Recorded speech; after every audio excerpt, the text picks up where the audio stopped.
I'm going to tell more about my journey, not about the procedures.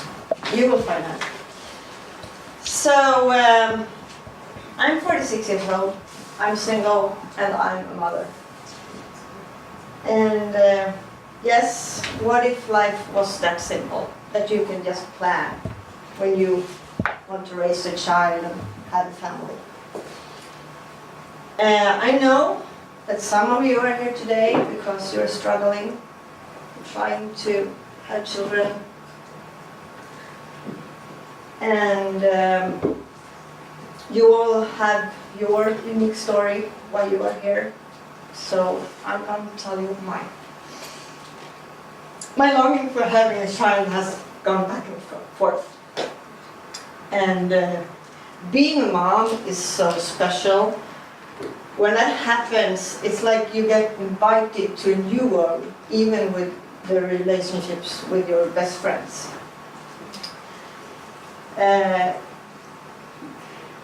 Experiencing my pregnant friends, when their bellies were growing, I got so jealous. I could get really mean. And it wasn't their fault, but I wanted to be there too. So in 1999, I was invited to 4 weddings, and I was single. And I was sitting there like, okay, soon it will be my turn. Soon I will find the man in my life. And then the millennium shift came, year 2000. I think everyone know which day when the millennium shift were. I had cancer. That was me in the millennium shift. I had Hodgkin's lymphoma. And since I'm standing here, so yes, it went well. It was only one little problem, because I had chemo. And since I got this story when I was 30, if you have cancer when you turn 30, then you get a huge amount of life experience that not so many 30 years old have. And that's good, because I don't want anyone to have cancer. Not at all. Absolutely not. So what did not work out that well was me trying to raise a family. I thought, well, I will meet someone next month, or next year, or the year after that. I usually compare myself with a chipmunk. Like, I do this and I do that, and I like, okay, what's happening now? And then the life goes on, again and again.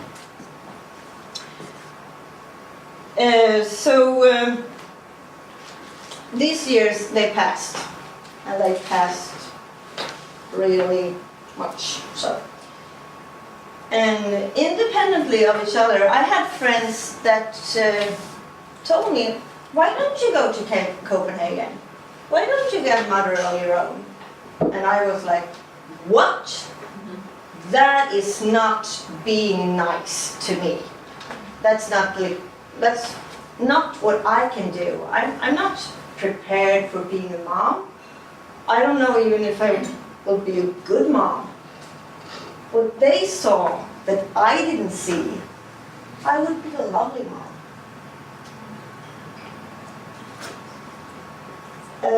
And then, if you only have a good network, then it will be fine. You will be safe. My network is my mom. She is dimensional.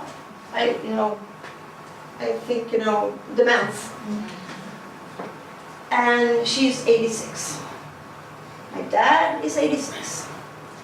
My brother lives in the US. My other brother lives on Gotland. So my network is my friends. And a beloved grandpa. And then, for 6 years ago, in 2012, I went to my friend's son's christening.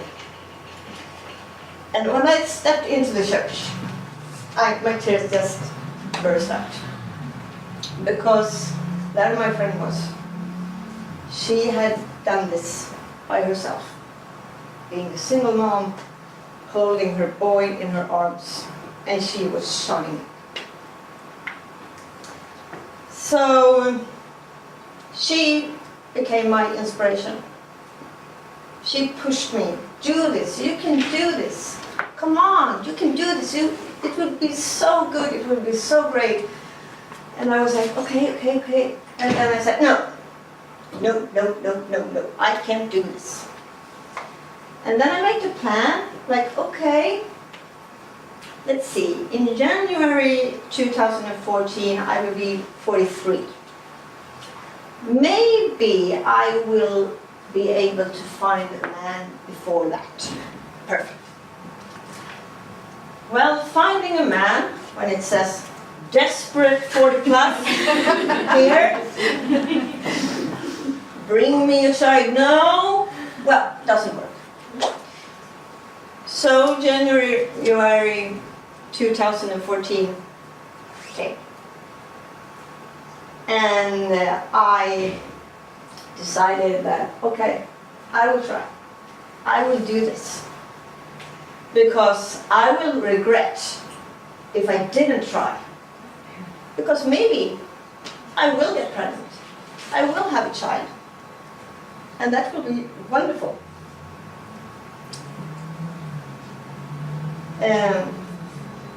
But, again, my eggs were not good. Because of my age, I was almost 44. I had chemo.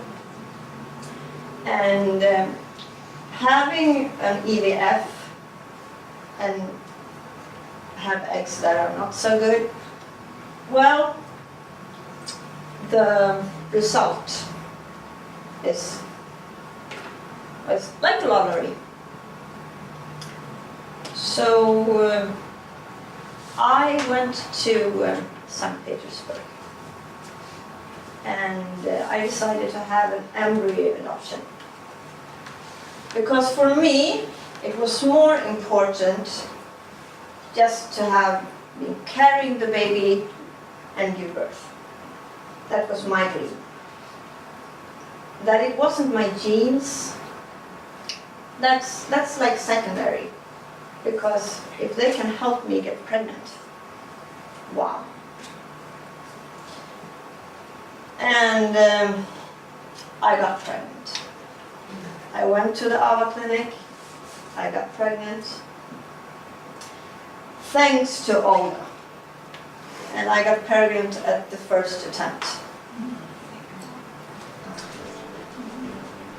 And I said thanks to Olga and her clinic because Olga, she's really strict. She tells you you can do this, but you can't do that. Pregnancy in Sweden, it's not an illness, but sometimes maybe we should be a little bit more careful when we're pregnant. I work as a personal trainer also. And she told me, no sports. No sports. Well, Olga, maybe I can. No. So there were no sports for the 12 first weeks. And I also were told not to carry anything that weighs more than 3 kilos. So I was walking around in the shop, okay, this is, no, then I cannot buy today, for sure. And I was carrying it like this because that's better than carrying like this. So that was me. And when Olga told me for the 3rd time, are you sure you're going to put in 2 embryos? You are single? And I was like, yes, I'm going to put in 2. Well, after the procedure, she said, I hope I will see you back here with only one child. 4th of April 2015, I had my twin girls. And I called them the boys from day one.